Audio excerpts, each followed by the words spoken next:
एक मसलक का आलिम गिरफ्तार होता है, दूसरे मसलक का के लोग खुशी मनाते हैं कि चलो अच्छा हुआ, दूसरे मसलक का आलिम गिरफ्तार। लगेगी आग तो घर और भी आएंगे जद में, यहाँ पे सिर्फ हमारा मकान थोड़ी है।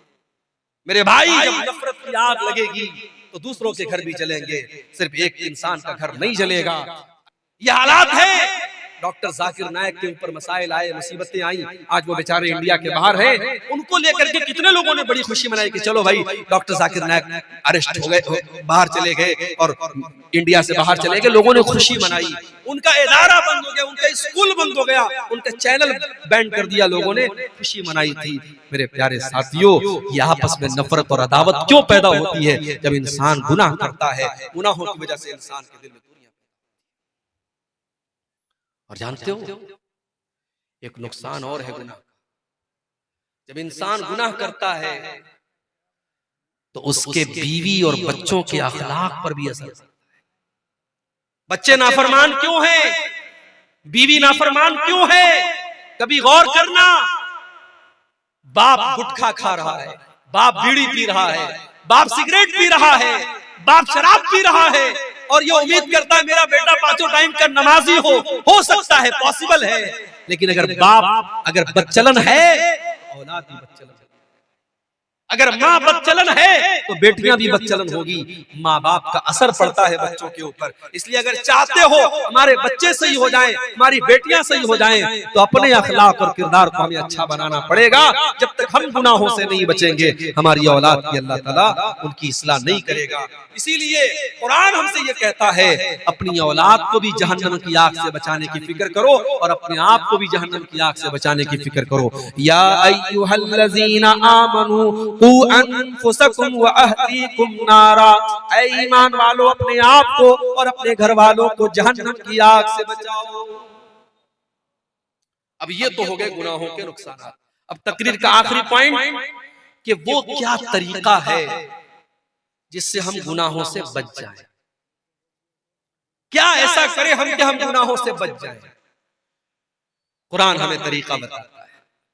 अक़िमिस सलाता तरफ़इन नहारी व ज़ुलफ़म मिनल लैल, नमाज कायम करो दिन के दोनों किनारे पर। फजर की नमाज भी कायम करो और मगरिब की नमाज भी कायम करो। दिन के दोनों किनारों पर नमाज कायम करो। व ज़ुलफ़म मिनल लैल, और रात के कुछ हिस्से में भी नमाज कायम करो, यानी इशा की नमाज भी पढ़ो। या 3 नमाजों का जिक्र हुआ, हालांकि नमाज 5 टाइम की। अल्लाह कह रहा है दिन के दोनों हिस्से में नमाज कायम करो और रात के हिस्से में नमाज कायम करो। इन्नल हसनाति युज़हिबुन सय्यिआत, क्योंकि नेकी करने से गुनाह मिट जाते हैं। जब आप नमाज की पाबंदी करेंगे, ऑटोमेटिक बहुत सारे गुनाहों से बचेंगे। हमारे बहुत सारे नौजवान, मैं जानता हूं, इंटरनेट का दौर है, मोबाइल पर गंदी चीजें देख रहे हैं, गंदी आदतों में पड़े हुए हैं। कभी कभी मेरे पास व्हाट्सएप पर ऐसे नौजवानों का मैसेज भी आता है, शेख साहब एक गंदी आदत में पड़ा हुआ हूँ, दुआ कर दीजिए मेरे लिए, अल्लाह मुझे इस्लाह, मुझे कोई तरीका बता दीजिए। तरीका मैं कुरान का आपको बताता हूँ, कुरान का तरीका आपको बताता हूँ। अक़िमिस सलाता इन्नस सलाता तन्हा अनिल फ़हशाई वल मुनकर, नमाज कायम करो, बेशक नमाज आपको बेहयाई से और बुराई से रोकेगी। बेहयाई और बुराई से नमाज रोकेगी मेरे भाई। जब आप नमाज की पाबंदी करेंगे, ऑटोमेटिक बहुत सारी गंदगी से, आप शराब पीने वाला अगर शराब भी पी रहा है और नमाज भी पढ़ रहा है, दोनों एक साथ नहीं चल सकते। जब नमाज की पाबंदी करेगा तो शराब के अड्डे पर नहीं जाएगा। जब वो अपने दिल में ये तय कर लेगा मुझे 5 टाइम नमाज पढ़ना है, जब दोस्त लोग कहेंगे चलो शराब के अड्डे पे चलो, कहेगा नहीं यार, शराब पी लूंगा तो इशा कैसे पढ़ूंगा, फजर कैसे पढ़ूंगा, शराब की आदत छूट जाएगी। मोबाइल पर गंदी चीजें देख करके अपने आप को जो इंसान नापाक कर लेता था, जब उसे इस बात की चिंता होगी मुझे सुबह फजर की नमाज पढ़नी है, वो मोबाइल को बंद कर देगा, अपने आप को दूर करेगा, नहीं मुझे फजर की नमाज पढ़नी है। अपने दिल में ये अहद कर लो मेरे नौजवान साथियों, अगर इस गंदगी से अपने आप को बचाना चाहते हो, अपने दिल में ये अहद कर लो मुझे नमाज की पाबंदी करना है। और एक चीज और बता देता हूं, कभी आपने देखा हो कैमरा लगा होता है एयरपोर्ट पर, कटिहार स्टेशन पे भी लगा हुआ है, पटना स्टेशन पर भी लगा हुआ है, बड़े बड़े मॉल में लगा होता है। कैमरा क्यों लगा रहता है? उस कैमरे का नाम क्या होता है? CCTV camera. Security camera. उस कैमरे का मकसद क्या होता है? चोर चोरी करने के पहले सोच ले तेरी रिकॉर्डिंग हो रही है, किसी लड़की को छेड़ने वाला सोच ले तेरी तस्वीर आ रही है कैमरे के अंदर। कैमरा का डर चोर को खबरदार कर देता है, छेड़ने वाले को खबरदार कर देता है, नहीं गलत काम मत करना, कैमरा रिकॉर्ड। दुनिया के कैमरे से डरने वालों, अल्लाह का कैमरा भी ऑन है 24 घंटे। अल्लाह की नजर तुम्हारे ऊपर 24 घंटे है। अल्लाह के फरिश्ते अपने कैमरे में सब रिकॉर्ड कर रहे हैं और अल्लाह का कैमरा कभी ऑफ होने वाला नहीं है। व इन्ना अलैकुम लहाफिज़ीन किरामन कातिबीन यअलमूना मा तफ़अलून। मेरे किरामन कातिबीन तुम्हारी एक एक एक्टिविटी को रिकॉर्ड कर रहे हैं, एक एक अमल को लिख रहे हैं। मा यल्फिज़ु मिन क़ौलिन इल्ला लदैहि रक़ीबुन अतीद। बंदा जब अपने मुंह से कोई लफ्ज भी निकालता है, फरिश्ते उसको भी रिकॉर्ड करते हैं। मेरे प्यारे साथियों, जब ये दिल में डर पैदा होगा, अल्लाह का कैमरा सब रिकॉर्ड कर रहा है, इंसान गुनाहों से बचेगा। और गुनाहों से बचना है तो तीसरा काम ये करो, कुरान से अपना ताल्लुक जोड़ो। कुरान के अंदर ये कमाल है कि कुरान पढ़ने वाला जब कुरान से अपना ताल्लुक जोड़ता है, अल्लाह के कलाम का नूर उसे गुनाहों से बचाता है। वनुनज़्ज़िलु मिनल कुरआनि मा हुवा शिफ़ाउन व रहमा। ये कुरान लोगों के लिए शिफा है और ये कुरान लोगों के लिए रहमत है। कुरान में बुखार का इलाज नहीं है, कुरान में जुकाम का इलाज नहीं है, कुरान में हमारी रूह की बीमारियों का इलाज है। कुरान हमारे रूह की जो बीमारियां होती है, जो गुनाहों की बीमारियां होती है, कुरान हमारी रूह की बीमारियों का इलाज करता है। कुरान की तिलावत पाबंदी से करो मेरे भाई। आज के दौर में तो मोबाइल मौजूद है, मोबाइल पर कुरान का ऐप डाउनलोड कर लो, डेली कोशिश करो आधा पारा, 1 पारा, 1.5 पारा, 2 पारा, जितनी अल्लाह आपको तौफीक देता है, डेली कुरान की तिलावत करो, बहुत सारे गुनाहों से। तीसरा काम बता रहा हूं, नोट करो, अस्सदक़तु तुत्फ़िउ ग़ज़बर रब। सदका खैरात करने से अल्लाह ताला की नाराजगी दूर होती है। अपनी आदत बना लो। ज़कात तो जो देना है। 1 लाख रुपया अल्लाह ने मुझे दिया, मुझे 2,500 ज़कात देना है। 1 करोड़ दिया है, 2.5 लाख देना है, वो तो ज़कात है। सदका खैरात। नौकरी करने वाला एक अपने ऊपर पाबंदी कर ले। 50,000 रुपया नौकरी में तनख्वाह मिल रही है, 50,000 बहुत होता है, हर महीने 500 रुपया में सदका कर। ज़कात जो साल में देता हूँ वो अलग है, सदका करूंगा। दुकानदार है, दुकान पर डेली 1000 की बिक्री करता है, तय कर ले 1000 की बिक्री हो रही है, 50 रुपया रोज सदका कर। सदका करने को अपनी जिंदगी की आदत बना लो। और मैं अपना पर्सनल एक्सपीरियंस आपको बता रहा हूं, बहुत सारी मुसीबतों को अल्लाह टाल देगा, बहुत सारे गुनाहों से बचाएगा, बहुत सारे एक्सीडेंट से अल्लाह ताला आपको बचाएगा। मैंने जिंदगी में तजर्बा किया है, सदका खैरात करने से अल्लाह ताला बहुत सारे मुसीबतों से और गुनाहों से हमें बचाता है। और फिर भी अगर गुनाह हो जाए, तौबा कर लो मेरे भाई। वमन लम यतुब फउलाइका हुमुज़ ज़ालिमून। जो तौबा नहीं करेगा वो बहुत बड़ा जालिम है, तौबा करने वाला जालिम नहीं है। तो लोग एक कहावत है कि सुबह का भूला शाम को लौट आए तो उसे भूला नहीं कहते। अगर कोई सुधर जाए तो लोग कहते हैं यार सुधर गया, मगर जो सुधर जाए, जो सच्ची तौबा कर ले, अल्लाह का कानून निराला है, अल्लाह की रहमत निराली है। जो सच्चे दिल से तौबा कर ले उसका अंजाम क्या होगा? फउलाइका युबद्दिलुल्लाहु सय्यिआतिहिम हसनात। जो सच्चे दिल से तौबा करेगा, अल्लाह ताला उसके गुनाहों को नेकियों में बदल देगा। कल तक उसने जितने गुनाह किए हैं, अल्लाह उसके गुनाहों को कन्वर्ट कर देगा नेकियों में। उसके नामे अमाल में नेकियां लिख दी जाएगी अगर सच्ची तौबा करेगा। और सच्ची तौबा किसको कहते हैं? ये आखिरी बात बता रहा हूँ, इसको नोट कर लो और बात खत्म करते हैं। मैं भी बीमार हो गया, आज इत्तेफाक से मनिहारी घाट से कटिहार तक बाइक पर बैठ के आया। ठंडी ठंडी हवाएं चल रही थी, सर्दी का काफी असर हो गया। मुझे तो लगा कि तकरीर भी हो पाएगी कि नहीं हो पाएगी, लेकिन अल्लाह जज़ाए खैर दे, यहाँ के लोगों ने दवा वगैरह खिलाई और विक्स वगैरह की भाप लेके मैं आया तो आपके सामने मैं तकरीर कर पाया हूँ। ये अल्लाह की तौफीक है मेरे भाई, और आप लोगों की मोहब्बत है कि मैंने आपके सामने इतनी बातें रख दी। ये आखिरी बात बयान करके बात खत्म कर रहा हूँ कि जब हम तौबा करें तो कुरान कहता है सिर्फ तौबा नहीं करना है, तूबू इलल्लाहि तौबतन नसूहा, सच्ची तौबा करना है। सच्ची तौबा कैसी होती है? नोट कर लो, सच्ची तौबा वो होती है जिसके अंदर 3 कंडीशन पाई जाए। पहली कंडीशन ये है, आप जिस गुनाह से तौबा कर रहे हैं उस गुनाह को छोड़ दीजिए। शराबी तौबा करना चाहता है, शराब छोड़ दे। जानी तौबा करना चाहता है, जिना छोड़ दे। बेनमाजी तौबा करना चाहता है, नमाज पढ़ना शुरू कर दे। जिस गुनाह में आप मुब्तला है, पहले उस गुनाह को छोड़ दीजिए, पहला काम। दूसरा काम, अपने गुनाह पर शर्मिंदगी महसूस, यार मैं गलत करता, मुझे ऐसा नहीं करना चाहिए, ये एहसास होना चाहिए। अगर ये एहसास है कि मैंने गलत किया तो ये तौबा की पहली सीढ़ी है। और अगर गुनाह पर ये एहसास भी नहीं है, आप गलत कर रहे हैं, किसी लड़की के साथ गलत आपने काम किया और आप अपने दोस्तों में फख्र के साथ बयान कर रहे हैं, तो ये ढिठाई है, ये चोरी और सीना जोरी है। और याद रखो, जो अपने गुनाहों पर इतराता है, गुनाहों पर ढिठाई करता है, अल्लाह ताला के उसकी मग़फ़िरत का चांस बहुत कम है। अल्लाह के नबी फरमाते हैं, मेरी उम्मत में सबकी माफी हो सकती है, मगर उसकी माफी नहीं होगी जो खुल्लम खुल्ला गुनाह करे। दूसरा सवाल होगा, वमाज़ा अमिला फीमा अलिमा, मेरे बंदे तूने जो इल्म हासिल किया उस इल्म के ऊपर तूने अमल कितना किया। मेरे भाइयों, मुझे माफ करना, इस सवाल के जवाब में हम फेल हो जाएंगे अगर हम जलसों की तकरीरों को हमने एंटरटेनमेंट का जरिया बनाया है। ये अहले हदीस का जलसा है। उलमा यहाँ कुरान बयान कर रहे हैं, नबी की हदीसें बयान कर रहे हैं। यहाँ आपको दीन सिखाया जा रहा है, इसलिए नहीं कि आप एक कान से सुन करके दूसरे कान से उड़ा दें, इसलिए सिखाया जा रहा है ताकि आप दीन को सीख करके उसके ऊपर अमल करें। जरा नबी अकरम की सीरत उठा करके देखो मेरे भाई। ठीक है, आपके यहाँ का माहौल है, रात रात भर तकरीरें आप सुनते हैं, बल्कि कहीं कहीं फजर की अजान तक जलसा चलता है।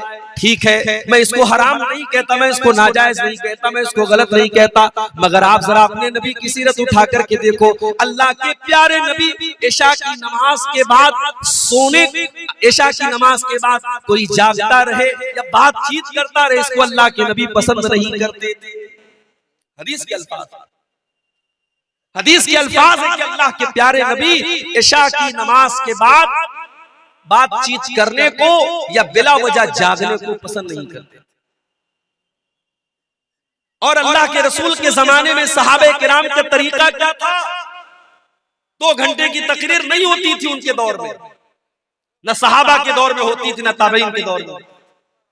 उनका तरीका क्या था, उनका अंदाज क्या था? अब्दुल्लाह इब्न मसूद कहते हैं, हम अल्लाह के नबी से कुरान की 10 आयतें सीखा करते थे। हम अल्लाह के प्यारे नबी से कुरान की 10 आयतें सीखा करते थे, और जब तक उन 10 आयतों पर अमल नहीं कर लेते थे हम आगे नहीं बढ़ते थे। हम नबी से 10 आयतों को सीखते थे और उनके ऊपर अमल करते थे, फिर 11वें का नंबर आता था।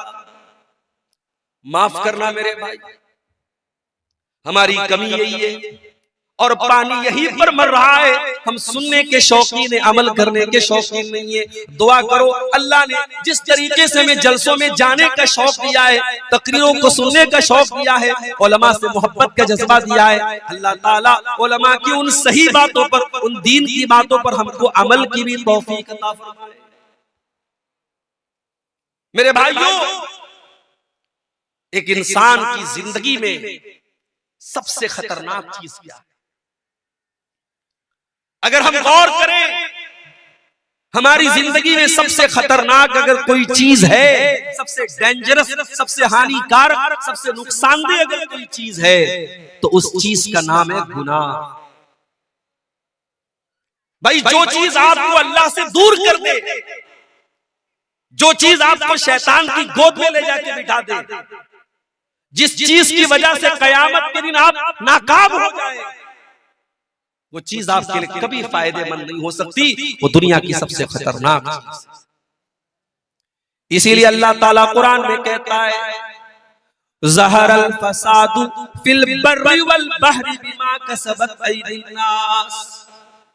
मेरे बंदो, खुशकी के अंदर, तरी के अंदर, जमीन के ऊपर और समंदर के अंदर जहां पर भी तुमको फसाद नजर आ रहा है, जहां पर भी तुमको बिगाड़ नजर आ रहा है, जहां पर भी तुमको तबाही नजर आ रही है, बीमा कसबत ऐदिन नास, ये लोगों के करतूतों का नतीजा है, ये लोगों के गुनाहों का नतीजा है, ये लोगों की बदअमलियों का नतीजा है।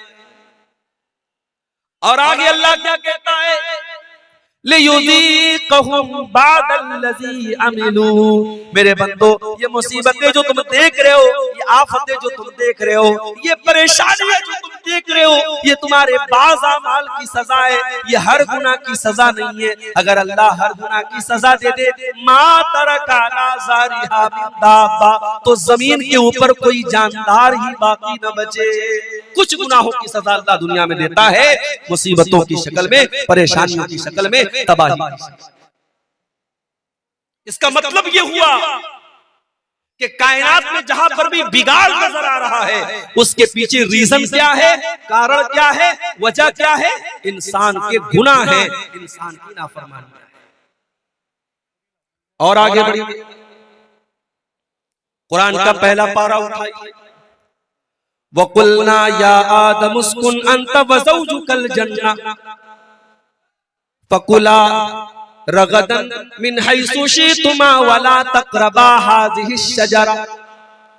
ऐ आदम, जन्नत में आराम से अपनी बीवी के साथ, हव्वा के साथ तुम रहो, जो चाहे खा लो, जो चाहे पी लो, जहां चाहे मौज मस्ती करो, लेकिन ऐ आदम हव्वा, इस पेड़ के करीब न जाना, इस दरख्त के करीब न जाना। अल्लाह ने मना कर दिया एक पेड़ के बारे में, इस पेड़ के करीब न जाना। अब हमारा नौजवान क्या पूछता है, शेख साहब उस पेड़ का नाम क्या था, तुझे खाना है क्या, क्यों पूछता है? हमारी आदत है फजूल सवालात करने की, जिस सवाल का कोई मकसद नहीं वो सवाल करते हैं। आदम अलैहिस्सलाम को अल्लाह ताला ने एक पेड़ के करीब जाने से मना किया, पेड़ किस चीज का था, इसका क्या मतलब है? अल्लाह ने पेड़ का नाम नहीं लिया है, हमें जानने की जरूरत नहीं। अल्लाह ने कहा आदम ऐ हव्वा, इस पेड़ के करीब न जाना, अगर जाओगे फतकूना मिनज़्ज़ालिमीन, तो तुम जालिमों में से हो जाओगे। फ़अज़ल्लहुमा अश-शैतानु अन्हा फ़अख़रजहुमा मिम्मा काना फ़ी। शैतान ने हमारे बाप आदम को और हमारी माँ हव्वा को दोनों को बहका दिया। अवाम में ये बात मशहूर है कि इब्लीस ने हजरत हव्वा को बहकाया और हजरत हव्वा ने आदम को बहकाया। ये गलत बात है, ये कुरान के खिलाफ बात है। कुरान कह रहा है दोनों को बहकाया, दोनों की कॉमन गलती थी, सिर्फ हव्वा की गलती नहीं थी, ये आदम की भी गलती थी, ये हजरत हव्वा की भी गलती थी। अच्छा, शैतान ने ऐसे ही डायरेक्ट जाकर नहीं बहका दिया, शैतान दोस्त बन के आया, शैतान हमदर्द बन के आया और कहा ऐ आदम ऐ हव्वा, मैं तुमको एक पेड़ के बारे में बताता हूँ, उस पेड़ के फल को अगर तुम खा लोगे, ऐ आदम ऐ हव्वा, तुम हमेशा हमेश के लिए जन्नत में रहोगे, हमेशा हमेश के लिए तुम जन्नत में रहोगे या फरिश्ते बन जाओगे। गौर करो, शैतान हमारे बाप आदम को बहका भी रहा है तो क्या कह के बहका रहा है? अंतकूना मलकैनी, ऐ आदम ऐ हव्वा, इस पेड़ को खा लो तुम फरिश्ते बन जाओगे। आदम अलैहिस्सलाम को ये ना समझ में आया कि अल्लाह ताला ने मेरा मकाम तो ये बनाया कि जब मुझे पैदा किया तो फरिश्तों को हुक्म दिया कि आदम के आगे सजदा करो, और शैतान मुझसे कह रहा है ऐ आदम तो इस पेड़ को खा जाओ तो तुम फरिश्ते बन जाओगे और हमेशा हमेशा जन्नत में रहोगे। अल्लाह ने उससे बड़ा मकाम दिया था, लेकिन शैतान ने ऐसी पट्टी पढ़ाई कि हमारे बाप आदम को समझ में नहीं आया। पता ये चला मेरे भाई, हम उसी आदम की औलाद हैं और हम भी शैतान के आगे बेबस हो जाते हैं और कमजोर पड़ जाते हैं और अक्सर शैतान की चालों में आ जाते हैं। और ये भी पता चला शैतान दुश्मन बनकर के नहीं आता, शैतान दोस्त बनकर के आता है। वक़ासमहुमा इन्नी लकुमा लमिनन नासिहीन, शैतान ने कसम खाई, कहा आदम मैं कसम खाता हूँ अल्लाह की, मैं तुम्हारा भला चाहता हूँ, मैं तुम्हारा बुरा नहीं चाहता। हमारे सामने कोई अल्लाह की कसम खा ले, मैं मार्केट में जाता हूँ, सामान खरीद लिया, सामान का रेट पूछा दुकानदार से, उसने कहा 100 रुपए का। मुझे लगा यार कुछ महंगा मिल रहा है, मैंने कहा यार 90 का दे दो। कहता है मौलवी साहब अल्लाह की कसम मैंने 80 का खरीदा। अब मौलवी साहब दुकान पर गए, दुकानदार ने अल्लाह की कसम खा ली, तो मौलवी साहब तो बेचारे मौलवी साहब होते हैं, अल्लाह का नाम सुन के पिघल जाते कि बेचारा कसम खा रहा है तो झूठ तो नहीं बोल रहा। अल्लाह वाले अल्लाह के नाम पर बड़ी आसानी से बेवकूफ बन जाते हैं। ये जुमला नोट कर लो, अल्लाह वाले अल्लाह के नाम पर बहुत आसानी से बेवकूफ बन जाते हैं। हैदराबाद जैसी सरजमीन पर मैं गया, वहां लोगों ने बताया मौलवी साहब बड़ी बड़ी दाढ़ी वाले और माथे पर सज्जे का निशान रखने वाले आज बिजनेस में हालत ये है, लाखों और करोड़ों का लोगों का माल लेकर के बैठे हुए हैं, दुकान बंद करके गायब है और लोग परेशान हैं। कितने लोगों ने माल बेचा है, पैसा लेने के लिए जा रहे तो दुकान बंद है, दाढ़ी इतनी बड़ी है और सज्जे का निशान इतना बड़ा है। आदमी धोखा खा गया कि इतना नेक इंसान है, ये तो फ्रॉड नहीं करेगा, ये तो धोखा नहीं करेगा। मेरे भाइयों, अल्लाह वाले अल्लाह के नाम पर बड़ी आसानी से बेवकूफ। इब्लीस ने कसम खाई, कहा मैं तुम्हारी भलाई चाहता हूं। आदम अलैहिस्सलाम ने उसकी बात मान ली और उस पेड़ को खा लिया जिस पेड़ के करीब भी जाने से अल्लाह ने मना किया। अच्छा, अल्लाह ने ये नहीं कहा मत खाओ, अल्लाह ने ये भी नहीं कहा आदम फल मत तोड़ो, अल्लाह ने कहा फल के करीब भी मत जाओ। आप कहीं देखते होंगे जहां इलेक्ट्रिक पोल होता है और वहां पे करंट और पावर होता है तो उसपे लिखा रहता है खतरा, बड़े बड़े दो उसपे खोपड़ी बनी रहती है और 2 हड्डियां बनी रहती है और बीच में लिखा रहता है खतरा, ताकि आदमी दूर से अलर्ट हो जाए कि इसमें खतरा है। जिस गुनाह के बारे में अल्लाह कह दे करीब मत जाओ, उसके करीब भी नहीं जाना चाहिए। मेरे नौजवान साथियों, आज समाज में ज़िनाकारी और बदकारी आम होती चली जा रही है और आज मोबाइल का इस्तेमाल ज़िनाकारी के एक आले के तौर पर हो रहा है। आज मोबाइल पर होने वाली एक चैटिंग कहां पर जाके खत्म होती है कोई नहीं जानता। आज कितने ज़िना के वाक़यात हुए जिसकी शुरुआत एक मिस कॉल से होती है, एक रॉन्ग नंबर से आई हुई कॉल से होती है, एक गलत नंबर से आए हुए मैसेज से होती है। मेरे प्यारे भाइयों, इसीलिए अल्लाह कुरान में जब ज़िना का नाम लेता है तो ये नहीं कहता है कि ज़िना मत करो, अल्लाह फरमाता है वला तक़रबुज़्ज़िना इन्नहु काना फ़ाहिशतन व साअ सबीला। मेरे बंदो, तुम ज़िना के करीब भी न जाना, ये बड़ा गंदा काम है। अल्लाह ने करीब भी जाने से, और इसीलिए मर्दों से कहा गया जब चलो रास्ते में तो अपनी निगाहों को झुका कर चलो। औरतों से कहा गया जब घर से निकलो तो पर्दे में निकलो। अपने घर में अपने भाई के सामने, अपने बाप के सामने, अपने महरम रिश्तेदार के सामने भी औरत से कहा गया वल यज़रिबन बिखुमुरिहिन्ना अला जुयूबिहिन्ना, अपने दुपट्टे को अपने सीने पर रखो, अपने सीने को खुला मत रखो। क्यों मेरे भाई? इसलिए कि कुरान हमें ज़िना के करीब भी जाने से मना। इंडिया की हुकूमत ने इजाजत दे दी, इंडिया से कोई औरत अगर हज करने जाना चाहती है, उम्रा करने जाना चाहती है, उसे किसी मर्द की जरूरत नहीं है, वो अकेली जा सकती है, उसे किसी महरम की जरूरत नहीं है। मगर आप किसी आलिम से फतवा जाके पूछो, कटिहार का इलाका है, मौलाना रहमतुल्लाह साहब बड़े आलिम है, शेख इनामुल हक मदनी साहब बड़े आलिम, आप जाके पूछो कि शेख साहब औरत उम्रा करने जाना चाहती है, उसका कोई महरम रिश्तेदार नहीं है, क्या कर सकती है? उलमा जवाब देंगे नहीं कर सकती है। क्यों?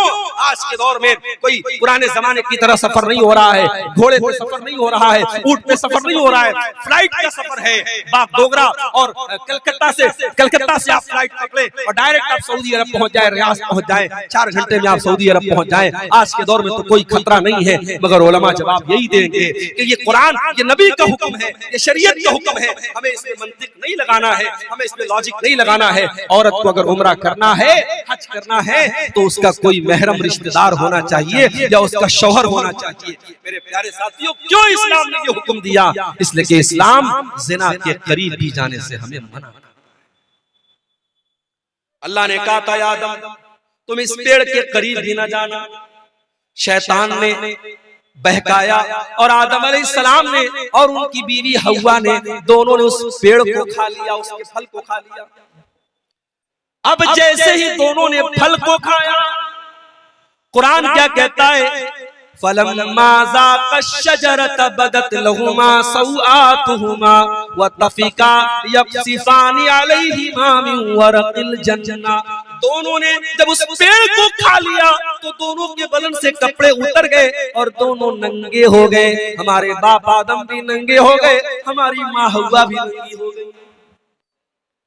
हाय हाय, अब जैसे नंगे हुए, अच्छा इसका मतलब कि जन्नत में कपड़ा था, इसका मतलब कि जन्नत में कपड़ा था, दोनों कपड़ा पहने हुए थे, कपड़े उतर गए, दोनों नंगे हो गए। अब नंगा रहना उनको पसंद नहीं है। कुरान कहता है दोनों अपने आप को कवर करने लगे, ढांपने लगे। जन्नत के जो पेड़ पौधे थे उसके पत्तों से अपनी शर्मगाह को ढांपने लगे। पता ये चला कि नंगा रहने वाला और नंगी रहने वाली औरत ये हजरत आदम की औलाद में से कहलाने की हकदार नहीं है। आदम का कल्चर ये नहीं है, ये हव्वा का कल्चर नहीं कि नंगा रहा जाए।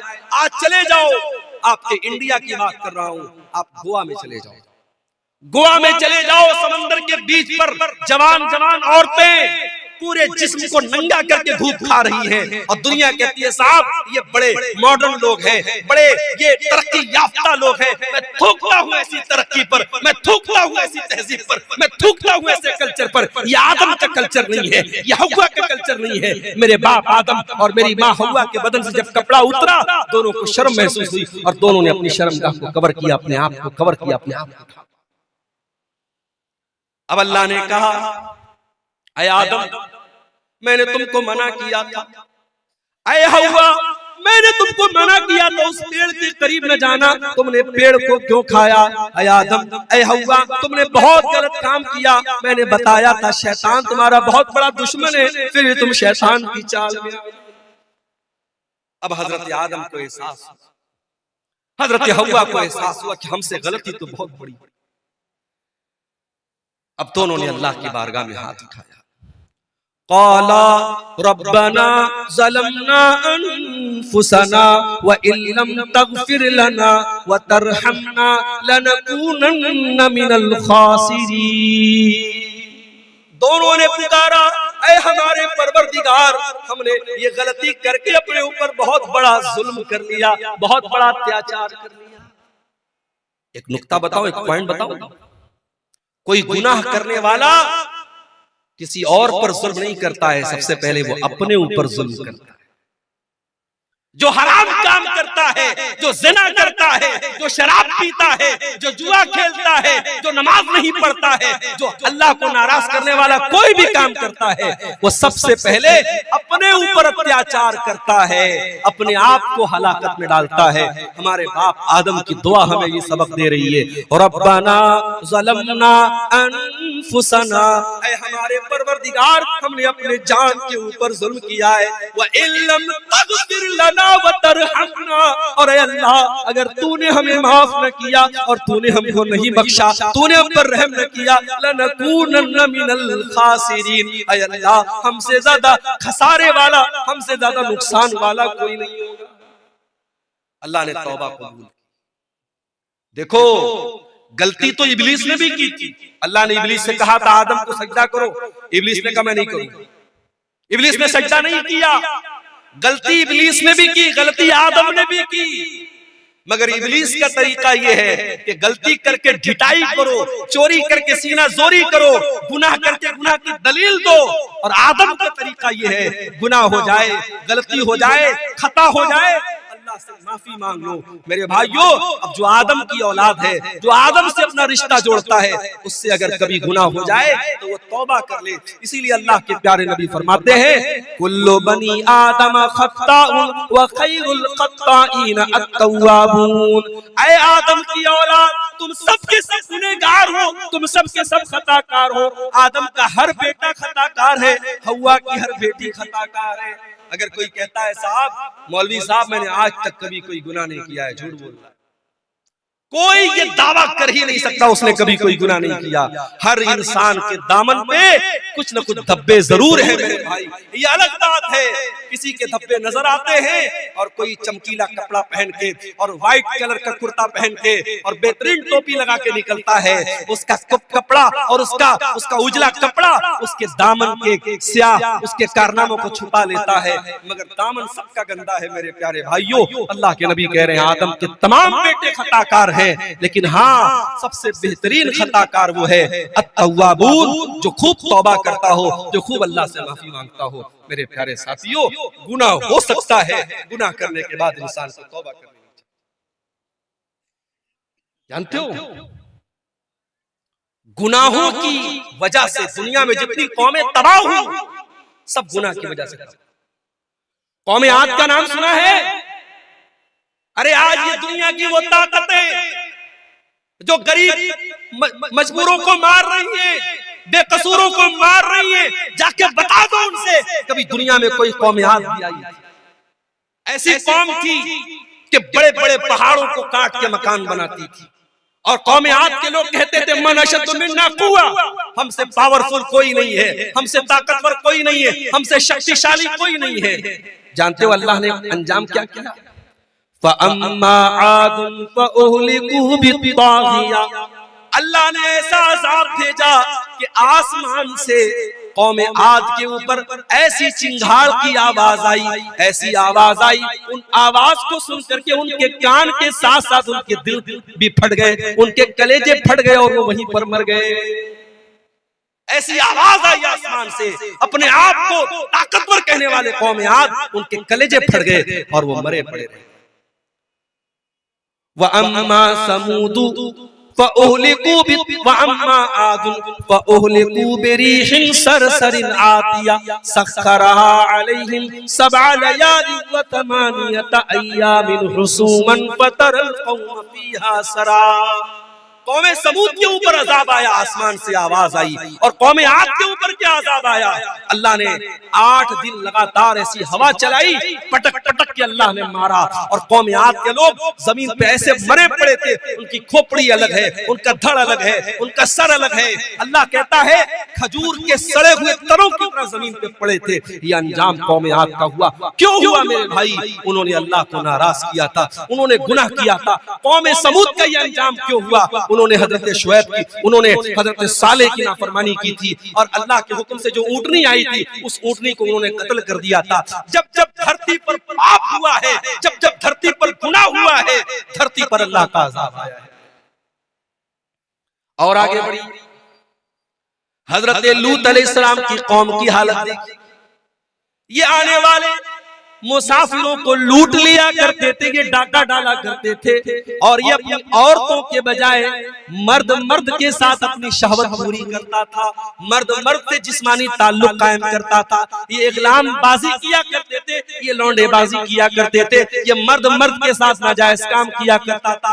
आज भी समाज में ये गंदा काम करने वाले कान खोल करके सुन ले, इग़लाम बाजी करने वाला ये ज़िनाकारी से बड़ा गुनाह करता है। ज़िनाकारी करने वाला गलत कर रहा है, मगर इग़लामबाजी करने वाला बहुत गलत काम कर रहा है, वो अल्लाह के अज़ाब को दावत दे रहा है। हजरत लूत अलैहिस्सलाम की कौम ने जब ये गंदा काम किया तो जानते हो उनका अंजाम क्या हुआ? उनके ऊपर आसमान से पत्थरों की बारिश की गई और अल्लाह ने पूरी उनकी बस्ती को पलट दिया। और आज भी सऊदी अरब के सफर पे आप चले जाएं तो वहां आपको वो जगह मिल जाएगी, और वहां पे डेड सी के नाम से वो जगह है, और उस डेड सी जिसको कहते हैं बहरे मुर्दार, उस पानी के अंदर आज भी उस बस्ती के अवशेष पाए जाते हैं, उस इलाके की चीजें पाई जाती हैं जो हजारों साल पहले जिसको अल्लाह ताला ने अजाब भेजा था और पूरी बस्ती को उलट दिया था। मेरे भाइयों, इसने अल्लाह की फितरत को बदल दिया। जो काम औरत के साथ और बीवी के साथ करना चाहिए वह मर्द मर्द के साथ करता था।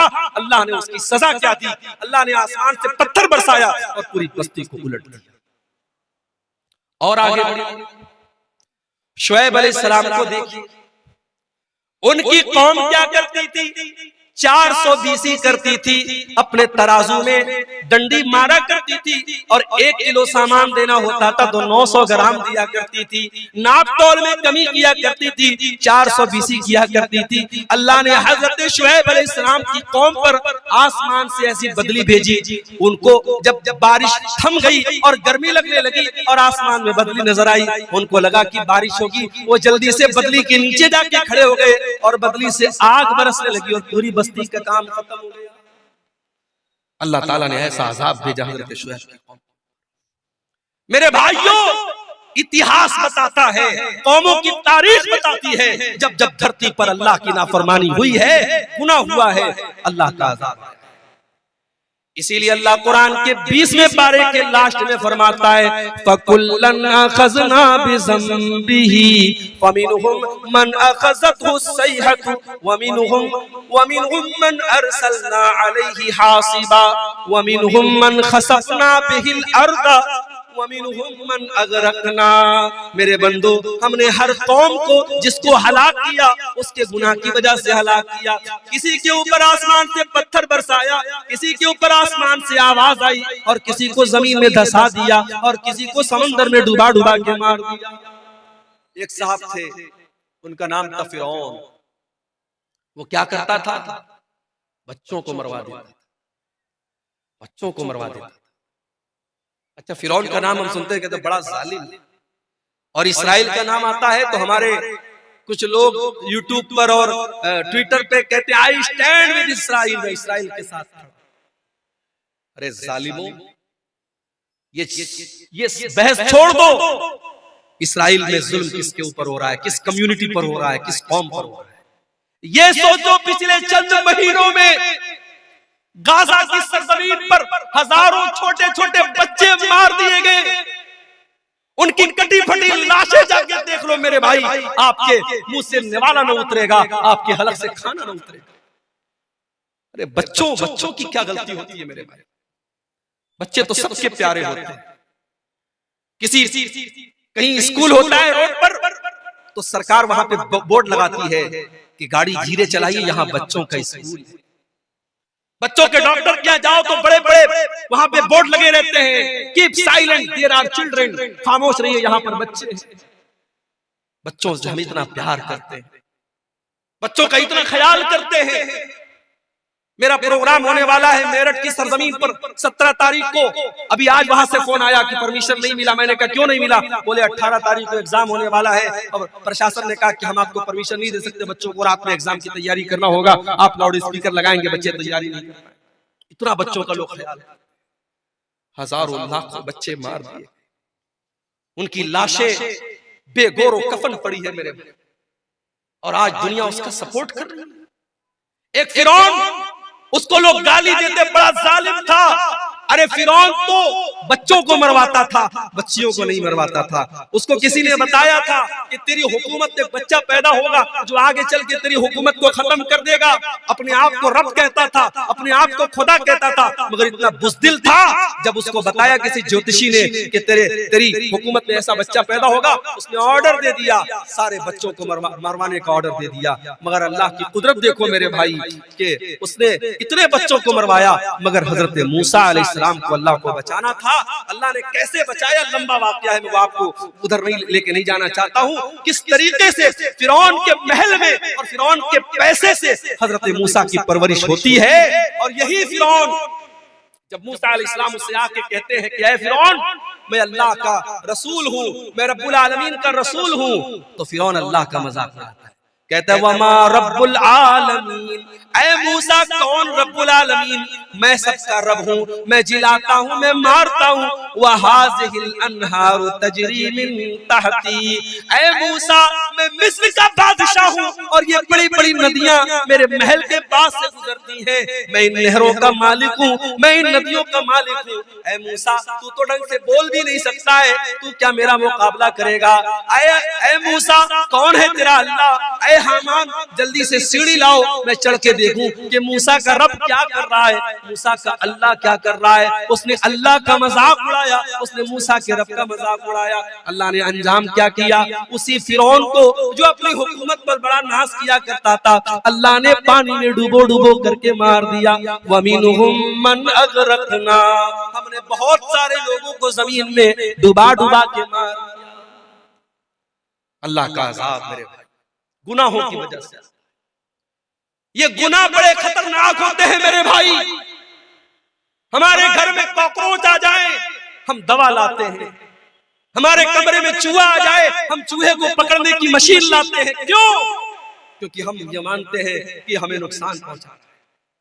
ये चूहे हमारे खाने पीने की चीजों को कतर जाएंगे, हमारे कपड़ों को बर्बाद कर देंगे, हम उनके लिए इंतजाम करते हैं। मेरे भाई हम चूहों को भगाने का इंतजाम करते हैं, हम कीड़ों को भगाने का इंतजाम करते हैं, हम मच्छरों के लिए मच्छरदानी का इंतजाम करते हैं। और दुनिया की सबसे खतरनाक चीज है गुनाह। हम गुनाह से बचने की कोई कोशिश नहीं। सबसे खतरनाक चीज है गुनाह में। और जानते हो गुनाह का असर बॉडी पर बाद में पड़ता है, गुनाह का असर सबसे पहले दिल पर। और नोट कर लो मेरी बात, मैं नौजवानों से कहना चाहता हूं, कभी खूबसूरती पर नाज मत करना, कभी अपने हुस्न पर नाज मत करना। अल्लाह को खूबसूरती और हुस्न से मतलब नहीं है, अल्लाह को तुम्हारे दिल से मतलब है। इन्नल्लाह ला यंजुरु इला सुवरिकुम व अजसामिकुम, अल्लाह के नबी फरमाते हैं अल्लाह तुम्हारे चेहरों को नहीं देखता है, अल्लाह तुम्हारे जिस्म को नहीं देखता है, अल्लाह तुम्हारे दिल को देखता है। इसीलिए अल्लाह के नबी फरमाते हैं इंसान की बॉडी में, इंसान के शरीर में एक हिस्सा ऐसा है, इज़ा सलुहत सलुहल जसदु कुल्लुहु, अगर वो सही है तो इंसान की बॉडी सही है, अगर वो गड़बड़ है तो इंसान की बॉडी गड़बड़ है। अला वहियल क़ल्बु, अल्लाह के नबी अपने सीने की तरफ इशारा करके फरमाते हैं ओ लोगों वो दिल है, वो दिल है, वो दिल है। दिल का दुरुस्त होना बड़ा जरूरी।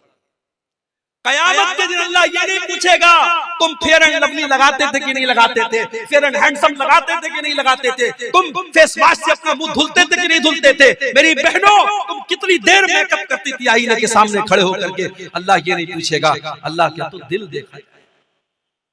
इसीलिए इब्राहिम अलैहिस्सलाम दुआ करते हैं ऐ परवरदिगार वला तुखज़िनी यौम युबअसून यौम ला यनफ़उ मालुन वला बनून इल्ला मन अतल्लाह बिक़ल्बिन सलीम। ऐ अल्लाह मुझे तू कयामत के दिन रुसवा न करना, मुझे तू कयामत के दिन जलील न करना। ऐ अल्लाह कयामत के दिन न माल काम आएगा न औलाद काम आएगी। ऐ अल्लाह कयामत के दिन तो वही कामयाब होगा जो साफ सुथरा दिल लेकर के आए। जब इंसान गुनाह करता है तो दिल नापाक हो जाता है, दिल गंदा होता है, सबसे पहले दिल पर असर पड़ता है।